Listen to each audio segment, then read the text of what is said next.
Hello everyone and welcome to the DashFight YouTube channel. I'm Elisbar Ramazashvili, editorial lead for DashFight. And what we have for you today is an interview with one of the all-time Tekken greats, Anakin, during his visit to the Red Bull Golden Letters. Enjoy! Hey, how's it going, DashFight? Good to be here. Good to be on for the interview. I'm actually here in London for the first time, so I've just been walking around being a tourist, and finally doing like a Tekken interview starts to kind of like feel normal now. I'm starting to see like Tekken. I'm here at the gaming sphere, and it's starting to feel like we got offline tournaments back again. Let's just go into the first question. Red Bull Golden Letters is a new kind of event in FGC, and it instantly garnered some hype, considerable hype. And do you think there is a room for even more gimmicky and for fun tournaments on the competitive calendar? Yeah, absolutely. I compete year round usually with all the tournaments that we have, and I've seen all the major tournaments, and I would say it's certainly one of the things that we've lacking, or one of the things I've enjoyed the most whenever we've gotten a chance to have, are like those funky format tournaments. Namely, I'll think of like a Combo Breaker, where they have like the auction tournament. You get to bid on the right to use your character. Little fun things like that. Red Bull is always cooking up new ideas, so we're always trying to think outside the box, find new ways to innovate. But when it comes to this format, it's certainly going to be interesting. We never had anything like it before, and you know what I mean. Like perfects and greats create some of the most hype moments in Tekken. So when you think of like a Red Bull gaming event for the FGC, you think of like Kumite and Red Bull Conquest. They've done a really good job of highlighting a lot of different fighting games. But this Golden Letters event is just all Tekken. So yeah, I think that this could be a huge opportunity to show every other tournament organizer out there, like, hey, this could work. This creates hype. This kind of, in a way, makes the event better. So fingers crossed that everything goes well this weekend. We get some extra moments generated through the format. You know what I mean? Being that a player doesn't just have to win the traditional way, they can actually win sets from accumulating perfects and greats. And greats usually like happen when a player wins with a small amount of life left. So you know what I mean? Those types of moments in a tournament match of Tekken are already super exciting. So you add a little bit more stakes to it. You add a little bit more emphasize the greats a little bit. I'm excited to see how it turns out. I have really good expectations. Yeah. But I do think that, the future, we should definitely have some more. Those greats are usually so hype when a slow-mo kicks in, and it's absolutely amazing. There are some mighty competitors registered for this tournament, like Super Akuma, Fergus, Tetsu, Joy Fury, and others. Who do you want to face the most?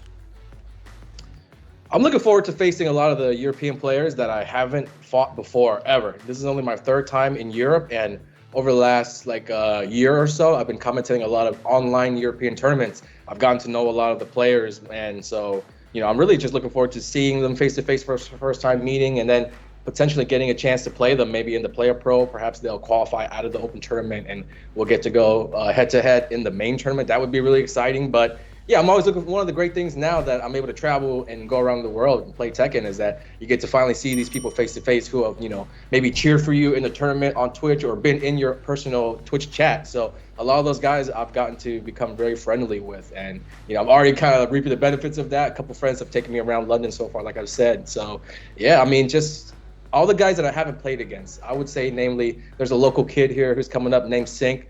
Seth Black has been a legend out of Europe for a while now. He's done really well on the competitive circuit, but I don't think we've ever really faced off. So there are tons of names that you could think of, but yeah, anybody that runs, encounters me in a tournament, they definitely better watch out. I might be nice to them when we meet, but I can definitely put the game face on and get to work.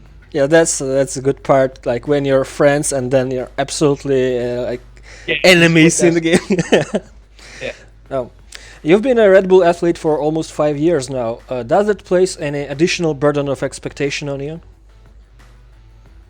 I mean, I would be lying if I said that, being here at the Red Bull Gaming Sphere for the first time and having the Red Bull tournament doesn't add a little bit of extra pressure, because I know how the Red Bull family gets when we got one of our own in any kind of competition, not just esports but traditional sports. I've like grown to cheer for anybody that I know of that's a Red Bull athlete. Sometimes I'll get to like meet them and then learn about their sport. So I just know I got to represent as much as I can now, especially with me being the only Red Bull player out here. You know, Arsenal National, I'm able to make it, but yeah, I don't really let the pressure affect me much at all. I've been really good in the past about just being really relaxed in tournaments. Of course, Red Bulls helped me out a lot with the mental game and of course the physical game. So I feel like I'm coming to this tournament prepared, and yeah, I'm not really worried about the pressure. But of course, you if ever there was a tournament or an event that you like played your best and you showed out and you performed for the crowd, I would love for it to be this one. You know what I mean? Red Bull Golden Letters to kick off what is seeming to be like a return to offline tournaments for our fighting game community. Oh, that sounds so good. Yeah, it sounds good, man. Hopefully, Yeah. cross. Apart from being a top competitor, you're also a leading community figure, and you were there when Cuddlecore became a Red Bull athlete. What does it mean to you to be an inspiration for a younger generation of players? Oh man, it makes me feel really special. You know, like growing up, I didn't think I'd be doing this at all. You know, I was imagining just like a traditional trajectory for myself: go to school, get a job, blah blah blah, work, and all that boring stuff. But somehow I've been able to get lucky and put myself in a position where the spotlight can be on me, and usually people try to use that kind of stuff for good, and that's all I've been looking to do a good job, whatever that means. Growing up, there wasn't really like a blueprint on how to be like a pro gamer or a leading community figure or anything like that. So when it comes to just like doing it in Tekken and in esports, everybody's just running around trying to figure out what the best thing to do is. So I guess the cards have lined up. The stars have aligned for me to just be here, and it feels really great to hear people walk up to me or chat to me saying, I've been any kind of inspiration to them, because didn't really expect that for that to happen, but it definitely is another way to motivate yourself, right? And when you're up there playing on stage, or when you're doing interviews, or when you're competing against players from other countries, other cities, or whatever, you're not really just like playing for yourself. You're representing a lot of people, and I grew up playing Tekken with a lot of people who I looked up to and everything like that. So I kind of just try to take it all and put it into one package, and hopefully get more results from it, so that way we can inspire more people to play Tekken. Yeah, one of the beauties of FGC, man. We barely had any pleasure to watch cross-regional competitive Tekken in the last few years. It's been getting better lately, but we're still far from what we had. What is that you miss the most about offline events?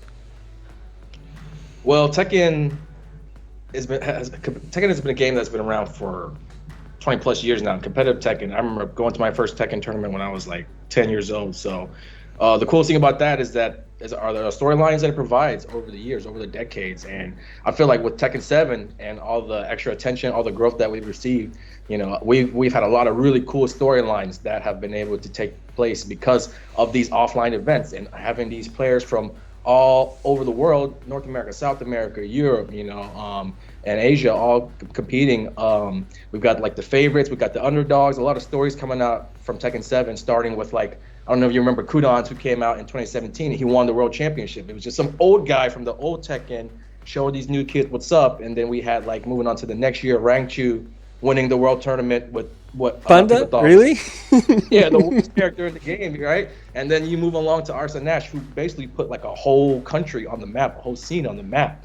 And all that stuff is only possible when those players gather under one roof and they compete in Tekken. So that's what I like the most, just being one piece on that chessboard, moving around, having battles with everybody. So I miss just being in the mix, in the battlefield, competing for a chance to be considered one of the best players. I want to be the world champion one day myself, and just representing for USA, for Atlanta, where I'm from, represent all the Jack players, whatever, represent Red Bull, whoever. I just miss that like offline tournament vibe where there's the crowd, there's the players, and there are no excuses, most importantly. So yeah, I'm just looking forward to maybe having a little bit more of that this year. Yeah, makes sense. NA has always had some standout players like Speedkicks, Jimmy Tran, Lil Majan, and yourself. And the current crop of the players is no exception, like Joy Fury, Cuddlecore, Shadow and Junia, Binchang. They look very hungry. So what's your assessment on the region's current strength? Well, North America definitely has like their fair share of veterans, guys who have been playing for a long time. Those Joy Furies, those Binchangs, Bin Chang actually was one of the top players in Korea before he eventually, moved to America and found a career and everything like that. But I think one of the more underrated parts about the U.S. scene and like a lot of different scenes all over the world in general are like the new generation of players. Like we got a lot of young kids in America, maybe like 23, 24, 25, and even younger, all the way down to like 18, 19. A lot of these guys are very, very motivated and they see like a lot of potential in themselves. And that kind of like has created this really, really hungry scene of young players that not only are very good, but they're working together. Most importantly, you think about like how competitive people can be, and that prevents like some of the best players from working together because they're actually competing against each other. But what's cool about these kids, like they look like they're just so focused on getting to the top and dethroning these old geezers that are like the top players right now. So they're really, really hungry. A lot of young players have made a name for themselves in these online tournaments since the pandemic started. And like I said, those storylines, that's one of the storylines that I'm looking forward to the most is now that we've got offline tournaments returning. I'm looking to see these young talents stack up against some of the more familiar names in the tournament. This weekend at Red Bull Golden Letters, there's going to be an interesting mix of European, old school top talent fighting against some of these new guys who over the last year or so have been crushing it online, and this is their like first big opportunity to show on a big stage what they're made of, and that all that play online can definitely translate into some results here at the Red Bull Gaming Sphere.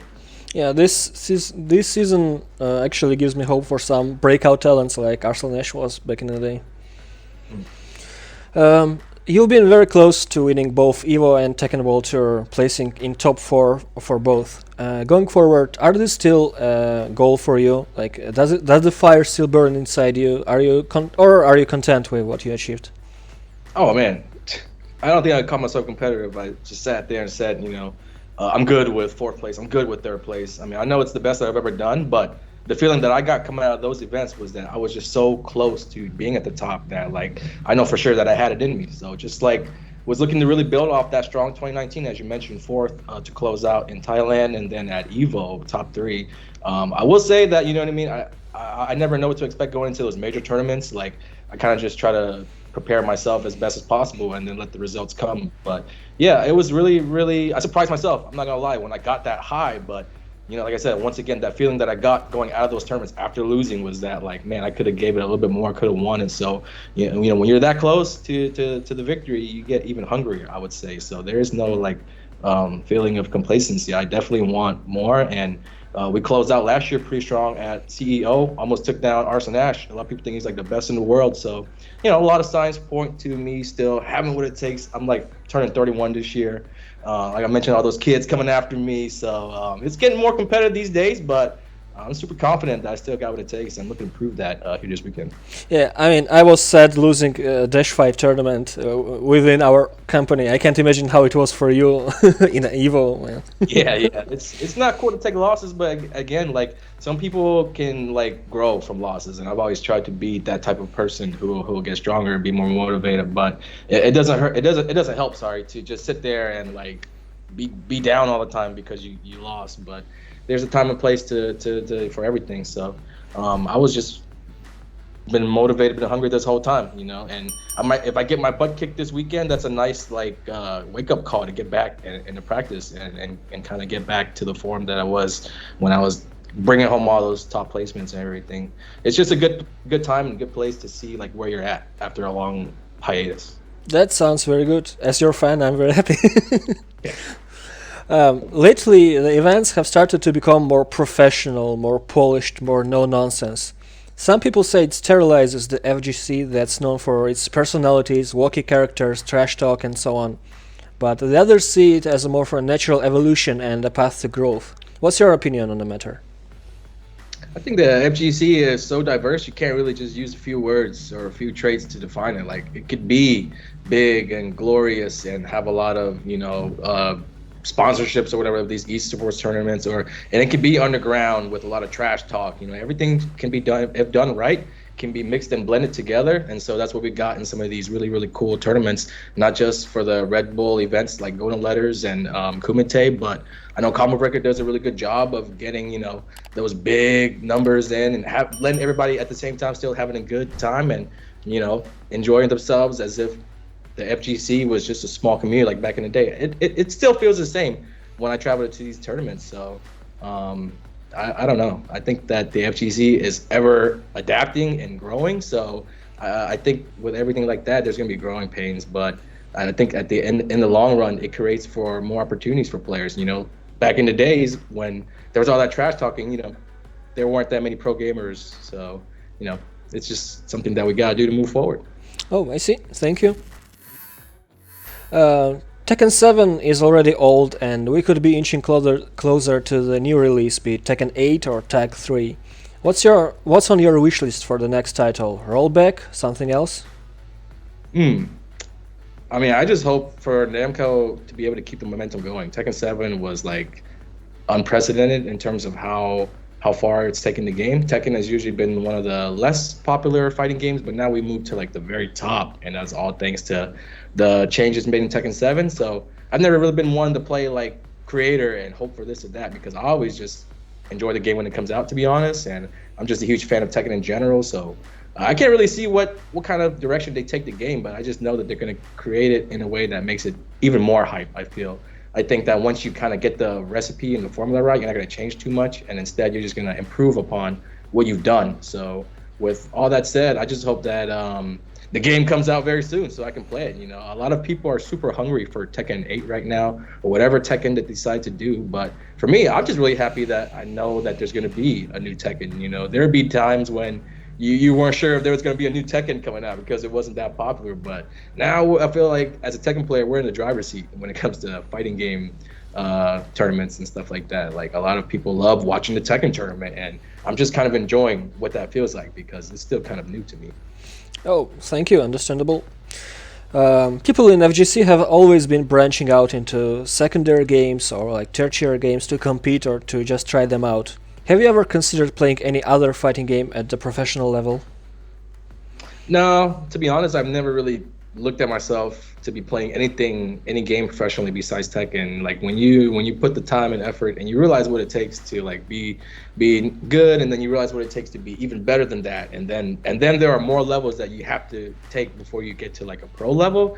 It's like really, really tough to become a pro at multiple games. So I've enjoyed a lot of different fighting games on the side, just to see what they're like, and it's really cool to learn mechanics and things from other games so that maybe one day they could get applied to Tekken. But never really gone too far down the rabbit hole to like see what the possibilities were. Tekken has always felt the most natural to me, and I've always played it since I was a kid. So Tekken has always been the one for me, but I like to get competitive. I'm a competitive person that comes from all the Tekken tournaments that I've played in. So definitely, like, I don't like losing in any game, even if I'm not really taking it that serious. So yeah, I can get into the game sometimes, but I don't think I'll ever be pro at it. I do like Street Fighter though, and I do like Mortal Kombat.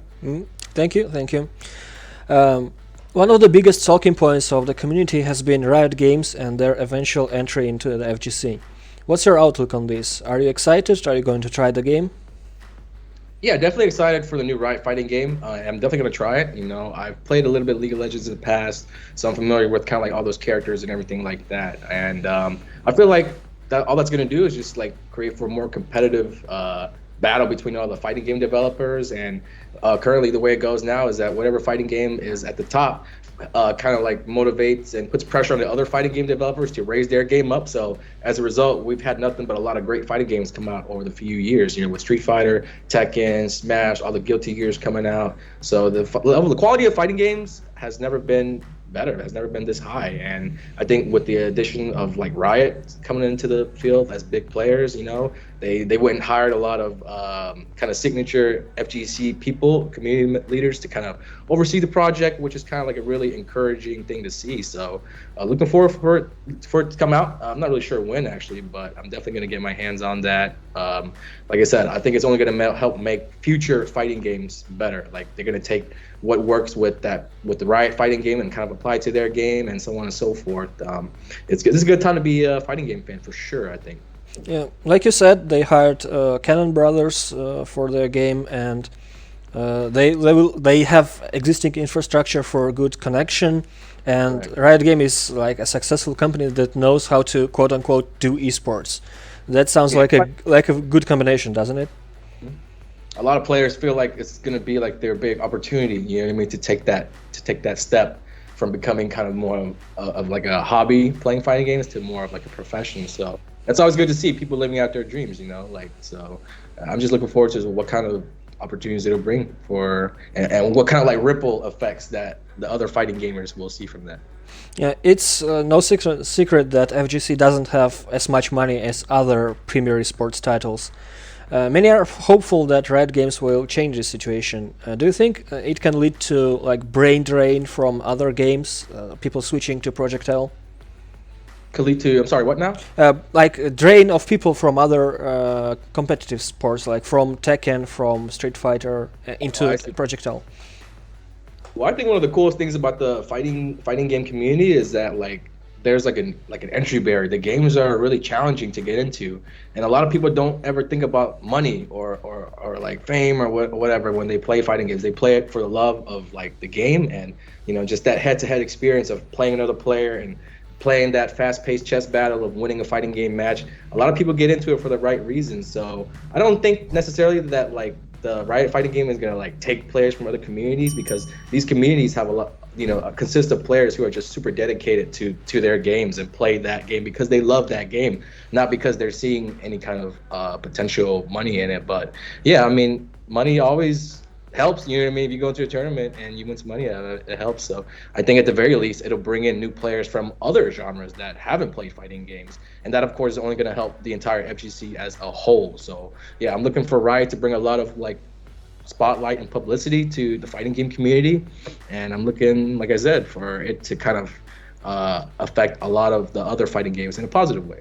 Yeah, thank you.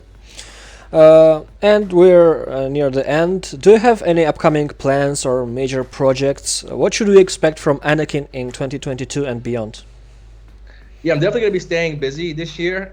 We've got some projects that I'm working with Red Bull, and I don't even know if I have like liberty to discuss. It might be classified information, but we're doing definitely some cool things. I can't say that it's Tekken related. So, you know, if you remember the Anakin Invitational from the last couple of years, we're definitely looking to expand upon that. And who knows, you never know when things will pop up. This Red Bull Golden Letters event, I feel like a month and a half ago, 2 months ago, it wasn't even a thing. Nobody knew about it. You know, it was like one of the secrets. You had to be cool to know. But now it's out and about, and it's going to be a great time this weekend. But yeah, I can't say I'm doing a lot this year, and I'm looking forward as well to the offline tournaments returning. There's going to be a lot of events that I'm looking forward to going to, namely like Combo Breaker, CEO, Evo, Summer Jam, potential Texas Showdown. So these tournaments that we used to kind of go to on a regular basis, they're starting to come back. So there will be some feeling of normalcy this year, and that's going to be awesome, along with some, you know, other projects that I'm looking forward to announcing. Oh, thank you so much. Thank you for the interview. Any final words to your fans? Thanks everybody for watching the interview. You know what I mean? Catch me streaming on Tekken on my Twitch channel, or if you guys just ever see me at an event, feel free to say what's up. Going to be enjoying myself here this weekend. Hopefully I'll take it home for all you guys, all the people that support. And again, thanks for watching the interview. You know, hopefully see you guys at a offline FGC event soon. And that's it for us today. Huge thanks to Anakin and Red Bull for this interview, and thank you for watching. Is there anyone you want to see us interview next? Let us know in the comments. Subscribe to our YouTube channel to see more interviews and guides, and visit the DashFight website for all things FGC.